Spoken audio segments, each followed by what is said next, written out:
மிக முக்கியமான ஒன்று. நட்புக்கென்று சில ஹுக்கூக்குகள் இருக்குது, கடமைகள் இருக்குது. உங்களுக்கென்று ஒரு பகுதி இருக்குது, அவர்களுக்கென்று சில பகுதிகள் இருக்குது. நட்பு வாழணும் என்றால் இது சொன்னது போன்ற இந்த ஹுக்கூக்குகள் பேணப்பட வேண்டும். அதில் பிரதானமானது என்ன தெரியுமா? சில விஷயங்கள் நட்புக்குரிய அடையாளங்கள். நீங்கள் யார்கிட்ட காரணம் சொல்லி விளங்கப்படுத்த வேண்டியிருக்குதோ அவன் உங்களது நண்பனாக முடியாது. புரிஞ்சுக்கங்க. நீங்கள் ஒரு விஷயத்துக்காக வேண்டி அவர்கிட்ட எப்படிடா சொல்கிறது, இவர்கிட்ட எப்படிடா பேசுகிறேன்னு நினைக்கிறீங்களோ அது நட்பல்ல. அவன் நான் சொல்லவே தேவையில்ல, ஆள் புரிஞ்சிருப்பார் என்று நீங்கள் யாரோட முடிவெடுக்கிறீங்களோ அவள் தான் நட்பு. நீங்கள் போய் காரணம் சொல்லி மிச்சம் கஷ்டப்பட்டு அதை விளங்கப்படுத்தி இப்படி நடக்கிறேன்னா இதே நட்பை நினச்சிட்டு இருக்கிறாங்க. அது நட்பல்ல. சில மௌகிஃப்கள் இருக்குது, சில நிலைப்பாடுகள் இருக்குது, அது விளங்கப்படுத்த வேண்டி இருக்கும். அது என்ன, அது ஒரு சூழல் வயப்பட்ட நிலையில் நடக்கும். பெரிய ஒரு தவறு அந்த மாதிரி எல்லா சூழல்லையும் ஒருத்தன் உங்களுக்கு வந்து தவறாக நினைக்கிறானுங்களே, இவன் எப்படி செஞ்சுட்டானே என்ன நினைக்கிறான்டா, இவன் எப்படி நண்பனாகுமா? நண்பனாகி ஒரு நாளும் அப்படி செய்ய மாட்டான். எங்க 100க்கு கணவன் மனைவியுடைய லைஃப் எப்படி போகுது? நல்ல வாழ்க்கையெல்லாம் 100% நம்பிக்கை என்ன செய்யுது, அங்கே வாழுது. என்னதாக இருந்தாலும் அந்த நம்பிக்கை தான் நம்மளே ரன் பண்ணுது. எப்போ சந்தேகம் வந்துடுதோ பாருங்க, எவ்வளோ சண்டை நடக்கு, எவ்வளோ பிரச்சனை நடக்கு, எவ்வளோ எதிர்ப்பு நடக்கு, குடும்ப வாழ்க்கையாக போகுது. அங்கே ஒரு எல்லாவற்றையும் தாண்டி ஒரு உறவு என்ன செய்கிறது, அங்கே இருக்குது. அதனால தான் அது போகிறது. அந்த உறவு அந்த உணர்த்தின உடனே 2 பேரும் அந்த உள ரீதியாக அந்த நட்பை உணர்றதை பார்க்குறோம். ஆனால் இங்கே நீங்கள் எல்லா விஷயம், நான் ஏன் தெரியுமா அப்படி போனேன், நான் ஏன் தெரியுமா இப்படி வந்தேன், நான் ஏன் தெரியுமா இப்படி சாப்பிட்டேன் என்று நீங்கள் நாளுக்கு நாள் ஒருத்தனுக்கு 2 காரணம் சொல்ல வேண்டியிருக்கேன்டா. இதை என்ன நினச்சிக்கன்னா பக்கத்தில் இருக்கிறீங்க. ஹுலத்தா, குர்ஆன் சொல்லுது ஹுலத்தா என்று சொல்லுது. நிறைய ஹுலத்தாக்கள் அப்படின்னா என்ன, நிறைய இந்த மாதிரி கலந்து பழகுகின்றவர்கள். ஒருவருக்கு ஒருவர் அத்துமீறுகிறார், ஒருவர் மீது ஒருவர் அத்துமீறுகிறார்கள் என்று அல்லாஹ் குர்ஆன்ல சொல்லி காட்டுறான். இதல்ல கலந்து பழகினா நட்பு நினைச்சிடக்கூடாது, கலந்து பழகினால் நட்பு என்று நினைத்து விடக்கூடாது. புரிஞ்சுதா? அப்போ நம்ம வந்து யாருக்கு காரணம் சொல்ல வேண்டி ஏற்படுகிறதோ, நீங்கள் வந்து உதிர சொல்ல வேண்டி ஏற்படுகிறதோ, இன்ன காரணமாகத்தான் இன்ன காரணத்தை விளக்கம் சொல்ல வேண்டி ஏற்படுகிறதோ, அங்கே வந்து நட்பில் ஒரு என்னது ஒரு பவர் குறையிருக்குது.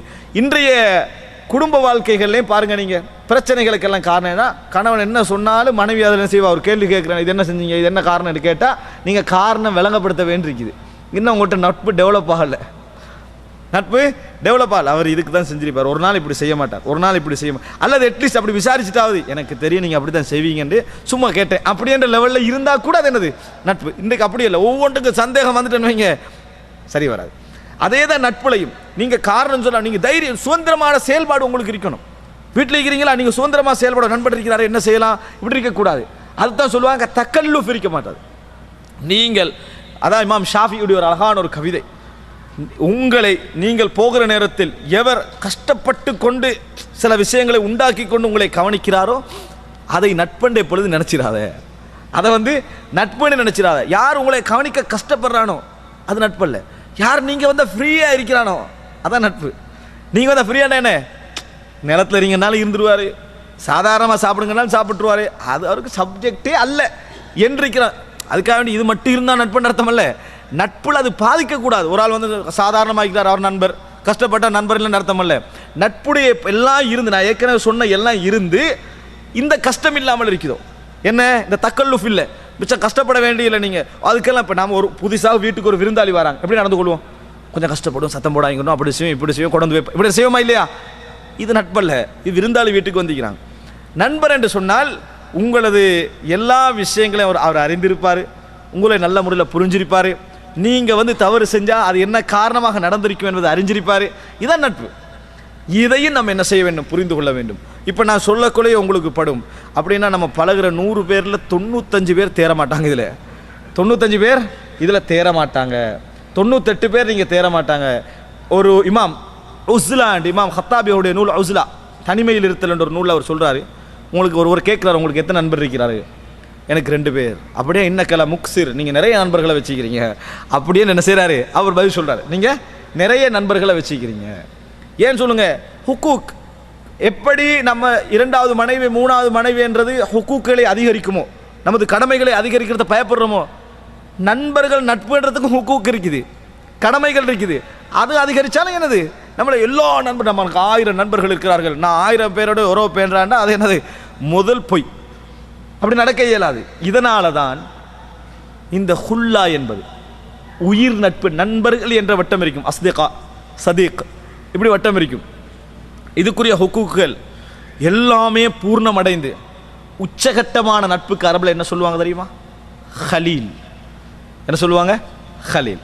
ரசூல் ஸல்லல்லாஹு அலைஹி வஸல்லம் ஹலீல் என்று சொல்லி ஒரு மனிதனுடைய வாழ்க்கையில் ஒருவர் இருப்பதே அசாதாரணம். வணங்கிட்டா, சாத்தியம் குறைவு. ஹலீல் என்று அஸ்திகார்கள் இருக்கலாம். இந்த மாதிரி நம்ம ஓரளவு பேணுதல், ஓரளவு ஹுக்குக் எல்லாமே 100க்கு 100 100 கொடுக்கணும்ன்றது இல்லை, ஓரளவு கொடுக்க வேண்டியவர்கள் இருக்கலாம். ஹலீல் என்று சொல்லி பூரணமானவர்கள் இருப்பது குறைவு. அப்படி ஒருவர் இருப்பதே அசாதாரணம். ஆனால் எனக்கு நிறைய உயிர் நண்பர்கள் இருக்கிறாங்கன்றான். உயிர் நண்பர் ஃபேஸ்புக்கில் இருக்கிறதெல்லாம் உயிர் நண்பர்கள்.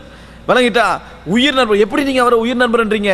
நான் சைன் அவுட் ஆகாமல் அவர் சைன் அவுட் ஆக மாட்டார். சுபஹானல்லாஹ் சொல்கிறாங்க, இளைஞர்கள் பேசுகிறாங்க. அடையாளம், நான் என் நோட்டிஃபிகேஷன் ஒன்று வாரதாக இருந்தா என் நோட்டிஃபிகேஷனில் இவரை தான் என்ன செஞ்சுக்கிறேன், வைத்திருக்கிறேன். இப்போ அலாமாத். இப்படி ஒரு நட்புக்கு உயிர் நட்பு. இதுக்கு உயிர் நட்பா? இதுக்கு பேர் என்ன? உயிர் நட்பு. நான் என்ன போட்டாலும் அவர் லைக் பண்ணிடுவார், உயிர் நண்பர். என்ன போட்டாலும் அவர் ஷேர் பண்ணிடுவார், உயிர் நண்பர். இதை என்ன செய்கிறாங்க? உயிர் நண்பர் என்றாங்க. உயிர் நண்பர் என்று வார்த்தை சிலர் சொன்னாலும் பெரும்பாலானவர்களுடைய வார்த்தை பிரயோகங்களை பார்க்கலாம். அந்த மாதிரி என்ன செய்யுது, நம்மளை அந்த மாதிரி இருக்குது. அவர் நான் திறந்த காலத்தில் இருந்தேன், என்ன கடை திறந்த காலம் இல்லை, ஃபேஸ்புக் திறந்த காலம், அந்த காலத்திலிருந்தே நம்மளோட என்ன செய்கிறார், உருவோடு இருக்கிறாரு. ஆனால் ஹலீல் என்றா என்ன தெரியுமா? சுபஹானல்லாஹ், அபூபக்கர் கூட ரசூல் ஸல்லல்லாஹு அலைஹி வஸல்லம் அவர்களுக்கு ஹலீலாகவில்லை ரலியல்லாஹு அன்ஹு. நினச்சி பாருங்கள் சகோதரர்களே, அபூபக்கரை விடவுமா, அபூபக்கர் ரலியல்லாஹு அன்ஹு அவர்களை விடவுமா எந்த அளவுக்கு ரசூல் ஸல்லல்லாஹு அலைஹி வஸல்லம் அபூபக்கரோட உறவோடு இருந்தாங்களா? இது நட்புக்கும் நீங்கள் உதாரணமாக எடுக்கலாம், மன்னித்தலுக்கு உதாரணமாக எடுக்கலாம். அபூபக்கர் ரலியல்லாஹு அன்ஹு அவர்களுக்கும் உமர் இப்னு கத்தாப் ரலியல்லாஹு அன்ஹு அவர்களுக்கும் இடையில் ஒரு பகைமை, ஒரு பிரச்சனை. அந்த பிரச்சனை நேரத்தில் கோபப்பட்டுட்டார் அபூபக்கர் ரலியல்லாஹு அன்ஹு. கோபப்பட்டு போயிட்டார். போன பின்னால் அபூபக்கர் ரலியல்லாஹு அன்ஹுக்கு மனதில் நம்ம பயச்சிட்டோமே, பேசிட்டோமே, இப்படி சொல்லிட்டோமே. அபூபக்கர் ரலியல்லாஹு அன்ஹு உமர் ரலியல்லாஹு அன்ஹுவோட நட்பு என்ன நட்பு? இந்த உலகத்திலே அந்த மாதிரி ஒரு தூய்மையான நட்பு ரசூல் ஸல்லல்லாஹு அலைஹி வஸல்லம் அவர்களுக்கு பிறகு இருக்க இயலாது. அபூபக்கர்லாம் போகிறாங்க, பிறகு யோசிச்சு நம்ம இப்படி செஞ்சிட்டோமே என்று உடனே போகிறாங்க. அபூபக்கர் மென்மையான ஒரு மனிதர் போகிறாங்க. பேத்து உமர் ரலியல்லாஹு அன்ஹுவோட வீட்டில் கதவை தட்டுறாங்க. உமர் ரலியல்லாஹு அன்ஹு திறந்தாங்க. அபூபக்கரை பார்த்தோன்னே கதவை மூடிட்டாங்க. சஹீஹுல் புகாரில் ஒரு விஷயம், அபூபக்கர்லாம் பார்த்தோன்னே கதவை மூடிட்டாங்க. அவ்வளோ கோபமாகிக்கிறாங்க, கோபமாகவும் வேதனையோடு இருக்கிறாங்க. இப்போ அபூபக்கர்லாம் பார்த்த உமர்லாம் இப்படி கோச்சிட்டாங்களே, பிழை உமர் இப்னு கத்தாப் ரலியல்லாஹு அன்ஹு பக்கத்தில் தான். அப்போ நேராக என்ன செய்கிறார், அபூபக்கர்லாம் நேராக ரசூல் ஸல்லல்லாஹு அலைஹி வஸல்லம் போகிறாங்க. ஏன் இந்த இடத்துல எல்லாம் அந்த மாதிரி ஒருவர் ரசூல் ஸல்லல்லாஹு அலைஹி வஸல்லம் போன்றவர் தான் தீர்ப்பு சொல்லணும். போகிறாங்க, போய் ஜதா முழங்கால நிற்கிறாங்க. ரசூலுல்லாஹி முன்கால நின்று, அல்லாஹ்வின் தூதரே, எனக்கும் உமர் ரலியல்லாஹு அன்ஹு உமருக்கும் இடையில் இப்படியெல்லாம் பிரச்சனை நடந்தது, நான் வீட்டுக்கு போனேன், அவர் இப்படி கதவை மூடிட்டாரு அப்படின்னு சொல்கிறாங்க. ரசூலுல்லாஹி அமைதியாகிறான், ஒன்றும் சொல்லலை. ஆனால் ரசூல் ஸல்லல்லாஹு அலைஹி வஸல்லம் அவங்களுக்கு கோபம் வருது, முகம் சிவந்துக்கிட்டு வருது. அப்போ அதுக்கு பின்னால் உமர் ரலியல்லாஹு அன்ஹு அவர்களுக்கு என்னது, வேதனை ஆகிட்டு, இப்படி செஞ்சுட்டேனே. சிறந்த நபி தோழர்கள் வேதனை ஆகிட்டு நேர் அபூபக்கர் அவங்களோட வீட்டுக்கு போகிறாங்க. போய் தட்டுறாங்க. அபூபக்கர்லாம் இருக்கிறான்னு கேட்குறாங்க. இல்லை, அவர் போயிட்டாரு அப்படின்றாங்க. அவர் இல்லை அப்படின்றாங்க. அவ எங்கே போயிருக்கணும்? ரசூல் ஸல்லல்லாஹு அலைஹி வஸல்லம் அவங்கள்ட்ட தான் போய்க்கணும். ஏன்? ஜா ரசூலுல்லாஹி ஸல்லல்லாஹு அலைஹி வஸல்லம் அபூபக்கர் வ உமர். அபூபக்கரும் ரசூல் ஸல்லல்லாஹு அலைஹி வஸல்லம் அவர்களும் உமரும் வந்தார்கள். ரஹப ரசூல் ஸல்லல்லாஹு அலைஹி வஸல்லம் வ அபூபக்கர் வ உமர். உமரும் அபூபக்கரும் நபி அவர்களும் போனார்கள். இப்படி தான் ஹதீஸில் என்ன செய்யும், நிறைய வரும். இப்போ நேர ரசூலாங்கிட்ட போனால் அங்கே அபூபக்கர்லாம் இருக்கிறாங்க. உமரை கண்டவுடன் ரசூல் ஸல்லல்லாஹு அலைஹி வஸல்லம் அவர்களுக்கு கோபம் அதிகரிக்கிறது. எதுவுமே சொல்லலை. ரசூல் ஸல்லல்லாஹு அலைஹி வஸல்லம் சொன்னார்கள், நிறைய நபித்தோழர்கள் இருக்கிறார்கள், சொல்கிறார்கள். என்ன சொல்கிறாங்க? நான் நபியாக அனுப்பப்பட்டேன். நான் நபி என்று சொன்ன நேரத்தில் ஃபகுல்தும் கதப்த, நீங்கள் எல்லோரும் சொன்னீர்கள், நீங்கள் பொய்யுரைக்கிறீர்கள் என்று சொன்னீர்கள் நபித்தோழரை பார்த்து. ஃபகால அபூபக்கர், அபூபக்கர் சொன்னார், சதக்த, நீங்கள் உண்மை உரைத்தீர்கள் என்று சொன்னார்கள். எல்லாரும் பொய்யர் என்று சொல்ற நேரத்தில் என்ன உண்மை உரைத்தவர் சொன்னார்கள். தனது சொத்தால், தனது சுகங்களால், தனது வசதிகளால் எல்லா விதத்திலும் எனக்கு உதவியாக நின்றார்கள். நீங்கள் எல்லாம் எதிர்த்து நின்றீர்கள். அந்த நேரத்தில் எனக்கு உறவோடு நின்றார்கள். ஃபஹல் அன்தும் தாரிகூலி சாஹிபி, எனக்காகவாவது என் தோழரை விட்டு வைப்பீர்களா என்று கேட்டார்கள் ரசூலுல்லாஹி ஸல்லல்லாஹு அலைஹி வஸல்லம். ஃபஹல் அன்தும் தாரிகூலி சாஹிபி, எனக்காகவாவது நீங்கள் என் தோழர்களை விட்டு வைப்பீர்களா என்று கேட்டார்கள். எப்படி இருந்தது தெரியுமா அந்த ரசூல் ஸல்லல்லாஹு அலைஹி வஸல்லம் கேள்வி? ஃபமா ஊதிய பஅத், அன்றைய நாளுக்கு பின்னால் அபூபக்கர் ரலியல்லாஹு அன்ஹு அவர்களோடு எவரும் முரண்பட்டுக் கொள்ளவில்லை. எவரும் தொந்தரவாக இருக்கல. எது வரைக்கும்? ஹிலாஃபத்தில் கூட. ஹிலாஃபத்து முரண்பாடு வந்தது, அதில் கூட ஃபமா ஊதிய பாது சுப்ஹானல்லாஹ் ஃபஹல் அன்தும் தாரிகூலி சாஹிபி, எனக்காகவாவது என் தோழரை விட்டு வைப்பீர்களா என்று கேட்கிறார்கள் ரசூல் ஸல்லல்லாஹு அலைஹி வஸல்லம் அவர்கள். இங்கே எவ்வளோ மன்னிச்சுக்கொள்ளணும் என்பதற்கான அந்த முன்னுதாரணம் இருக்குது. அபூபக்கர்லாவுக்கு உமர்லாவுக்கு இருந்த அந்த உறவுக்கான முன்னுதாரணம். அது மாத்திரமல்ல, அபூபக்கர்லாவுடைய மரண நேரத்தில் கேட்குறாங்க, அதாவது நீங்கள் யாரை ஹலீஃபாவாக விட்டு செல்ல போகிறீர்கள் உங்களுக்கு பின்னால்? கால உமர், உமரை நான் விட்டு சொல்ல போகிறேன். அப்போ கேட்குறாங்க, சில நல்ல நல்ல தோழர்கள் கேட்குறாங்க, எப்படி நீங்கள் அவரை தலைவராக விட்டுட்டு போகிறீங்க? வக்கது அரஃப்த ஷித்தத்தஹு, அவருடைய கடுமை உங்களுக்கு தெரியும் தானே, அவரை விட்டு எப்படி போகிறீங்க? அதுக்கு அபூபக்கர் சொன்னார்கள், எனக்கு பின்னால் நான் சிறந்த ஒருவரையே ஹலீஃபாவாக விட்டு செல்கிறேன், சிறந்த ஒருவரையே ஹலீஃபாவாக விட்டு செல்கிறேன், தீனுள்ள ஒருவரையே நான் ஹலீஃபாவாக விட்டு செல்கிறேன் சொன்னார்கள். மிக சிறந்த ஒரு மனிதராக என்ன செய்தார்கள்? இருந்தார்கள். இந்த அபூபக்கர் ரலியல்லாஹு அன்ஹு அவர்கள் இவ்வளவு உறவோடு இருந்தும் கூட நபி அவர்கள் சொல்லுகிறார்கள், பள்ளிக்கு வருவதற்கு பல வாயில்கள் இருந்தன. ஒவ்வொரு வீடாலே பள்ளிக்குள்ளால போவாங்க. ஏன்னா வீடு சுற்றி பள்ளியை சுற்றி இருந்தது. நபி அவர்கள் மரணிக்கிற நேரத்தில் சொன்னாங்க, எல்லா வாயில்களையும் அடைத்து விடுங்கள், பள்ளிக்குள்ளே வீட்டு என்ட்ரன்ஸ் என்ன செய்யக்கூடாது, அடைத்து விடுங்கள், அபூபக்கர் ரலியல்லாஹு அன்ஹு அவருடைய வீட்டை தவிரேன்னு சொன்னாங்க. அபூபக்கர் ரலியல்லாஹு அன்ஹு அவருடைய வீட்டை தவிரேன்னு சொன்னாங்க. அப்படி இருந்தார்கள். ஆனால் நபி அவர்கள் சொல்லுகிறார்கள், எப்படி?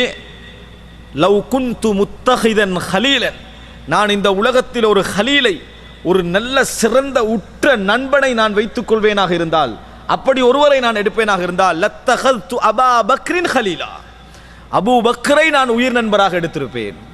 எடுப்பதாக இருந்தால் எனது உற்ற நண்பனாக, ஹலீலாக நான் யாரை எடுத்திருப்பேன்?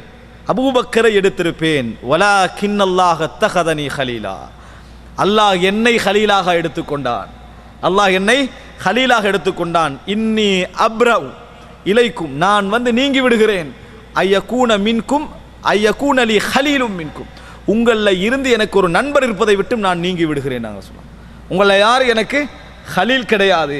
எப்படி இப்ராஹிமை அல்லாஹ் ஹலீலாக எடுத்தானோ அதுபோல என்னையும் எடுத்துக்கொண்டு விட்டான். அர்த்தம் என்ன? அல்லாஹ் ஒருவருக்கு ஹலீலாகி விட்டால் அதுக்கு பின்னால் ஒரு ஹலீலை யாரும் என்ன செய்யக்கூடாது, தேடக்கூடாது. ஏன்? அவனை விட ஒரு நண்பன், அவனை விட ஒரு உறவு பாராட்டக்கூடியவன், அவனை விட ஒரு கவனம் செலுத்தக்கூடியவன் உலகத்தில் யாருமே இல்லை. அதனால அல்லாஹ் ஒருத்தரை நண்பராக எடுத்துக்கொண்டு விட்டால் அதுக்கு பின்னால் இன்னொரு ஹலீல் அங்கே இல்லை அப்படின்றாங்க. அப்புறம் ரசூல் ஸல்லல்லாஹு அலைஹி வஸல்லம் அவர்களுடைய இடத்திலேயே அபூபக்கர்லாம் ஹலீல் என்ற இடத்தை என்ன செய்யலை, அடையவில்லை. அப்போ உற்ற நண்பன் உயிர் நண்பன் இருக்குதே, அதெல்லாம் லேசாக உள்ளுக்கு வராது. என்னை பொறுத்த வரைக்கும் அந்த மாதிரியான ஒரு காலம் ஒரு மனிதனுக்கு ஏற்படுவது இருக்கிறதே, பலத்த அனுபவங்களுக்கு பின்னாலும் பல பழக்கங்களுக்கு பின்னாலும் இவர் தான் உற்ற நண்பர். நான் எங்கே வீடு எடுத்தாலும் எனக்கு பக்கத்தில் வீடு எடுப்பாருன்னா உற்ற நண்பன் அர்த்தம் இல்லை. விளங்குங்க, நண்பர், உற்ற நண்பர் இருக்கிறதே, அந்த உற்ற நட்பு என்பது அது எல்லா வகையிலும் சில பெர்ஃபெக்டாக நான் சொன்ன இந்த அத்தனை குணங்களும் காரணம், அதில் மிக முக்கியம். நீங்கள் காரணமே சொல்ல தேவையில்லைன்னு சொன்னேன். அப்படின்னா என்ன? நல்ல நண்பராக இருக்கிறாரு, அல்லாஹுக்காக வேண்டியும் இருக்கிறாரு, தீனுள்ள ஒரு மனிதராக இருக்கிறாரு. நீங்கள் பிழை செய்ததுக்காக தடுமாற வேண்டிய அவசியம் இல்லை. அவர் புரிஞ்சு கொள்வார். இந்த பயமற்ற தன்மை எந்த நண்பரில் நீங்கள் காண்றீங்க? இந்த பயமற்ற தன்மை, நெருங்கி பழகுறோம், ஒண்டா வாரம் ஒண்டா போகிறோம், ஏதாவது ஒன்று நடந்துட்டா மன்னிப்பு கேட்காம அங்கே மன்னிப்பு நடக்காது, சொல்லிடுவோம் இப்படி தான், இதுதான் செஞ்சேன் அப்படி, அப்படியே நீங்கள் இப்படி செஞ்சிருக்க கூடாதானே அவனோட கேட்பார். இப்படி தான் நாங்கள் நட்பை காண்றோம். நீங்கள் ஏன் இதை என்கிட்ட சொல்கிறீங்க அப்படின்னு கேட்குற நட்பை பார்க்குறோமா? இல்லை. எனவே அன்புள்ள சகோதரர்களே, நட்பு என்பது ஒரு ஆழமான ஒரு பகுதி, ஒரு பெரிய ஒரு பகுதி, எம்மில் தாக்கங்களையும் மாற்றங்களையும் ஏற்படுத்த முடிந்த ஒரு பகுதி, சிந்தனைகளை எங்களுக்குள்ள நுழைக்க முடிந்த ஒரு பகுதி. அப்படிப்பட்ட இதில் பொதுவாக இருக்கக்கூடிய இந்த உலக ரீதியான நட்புகளில் மார்க்கத்துக்கு முரணில்லாமல் கவனித்துக் கொள்ள வேண்டும், அது வாஜிப். அல்லாஹுக்காக வேண்டி ஏற்படக்கூடிய நட்புகளில் சில உரிமைகளையும் சில ஹுக்கூக்களை நான் சொன்னவைகளை பேண வேண்டும். அதுவும் நமது நட்பை நிலைக்க வைப்பதற்கு அதுதான் ஒரு சிறந்த வழி. அதே நேரம் நமது உற்ற நண்பன் என்ற பகுதி இருக்கிறதே, அது நாம் அறிந்து நம்ம பழகிற 1000 பேரோடு பழகி அடைந்து உற்ற நண்பன் என்று யாரையும் தீர்மானிக்க முடியாது என்பதுதான் இந்த உலகத்தில் உள்ள உண்மையான செய்தி. அந்த இடம் என்பது ஒரு ஆழமானது. அது அபூபக்கர் ரலியல்லாஹு அன்ஹு போன்ற ஒருவர் ரசூல் ஸல்லல்லாஹு அலைஹி வஸல்லம் அவர்களுக்கும், உமர் போன்ற ஒருவர் அபூபக்கர் ரலியல்லாஹு அன்ஹு அவர்களுக்கும் ஏற்பட்டது போன்ற ஒரு நட்பை அல்லாஹ் உங்களுக்கு கொண்டு வந்து சேர்ப்பான் என்றால் அது இந்த உலகத்திலே மிகப்பெரிய நிஅமத், மிகப்பெரிய அருள்.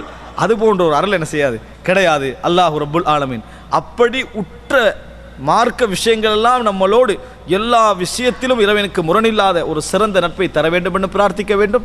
இருக்கிற நல்ல நண்பர்கள் இருக்கிறார், நம்மளை சூழ வாழக்கூடிய நல்ல நண்பர்கள், இவர்களோடு மார்க்க விஷயங்களை பேணி முரணில்லாமல் நடக்கக்கூடிய வாழ்க்கையும் அவர்களுடைய உரிமைகளையும் கடமைகளையும் அவர்கள் எங்களுக்கு செய்ய வேண்டிய உரிமைகளையும் கடமைகளையும் பேண வேண்டிய ஒரு நட்பையும் அல்லாஹ் ரப்புல் ஆலமீன் தர வேண்டும். ஹாதா இந்தி வல்ல இல்மு இந்தல்லாஹ் وأقول قولي هذا وأستغفر الله لي ولكم والسلام عليكم ورحمة الله وبركاته. سبحانك اللهم وبحمدك أشهد أن لا إله إلا أنت أستغفرك وأتوب